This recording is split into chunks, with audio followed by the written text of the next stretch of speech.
ئەو مزگەفتال بۆمە هەموو دەمەشی بۆ سولح، بۆ بووگۆستنەوە، بۆ مەسلەحات، بۆ خەرشی ئەو مەسەلەن لەو مەنتیقەی ڕۆژی جومعان ئەو حالەمە لا دەدا لێرە نوێژی خۆیەکە، نوێژێکی جوانەکە بە ئەمری خودای رب العالمین، مامۆستایەکی ڕێک و پێشمان هەیە.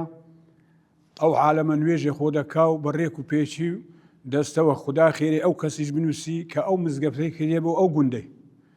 قەومی ئاوایشمان قەومەشی باشە لۆ یەکدی، قەومەشی زۆر بەڕێزە، هەندی برێ باشن، بەس دەبێ ئەوانیش چاویان لەو مزگەفتەی بی، دایمەن چاویان لە مزگەفتەی بی، بیپارێزن، خاوین و باوین، وەکو ئەوەی کە حالەم مەحتی ئەو مزگەفتەی بکە کە خودای گەورە ئەو مزگەفتەی بە نسیبی ئەو گوندەی کردێ.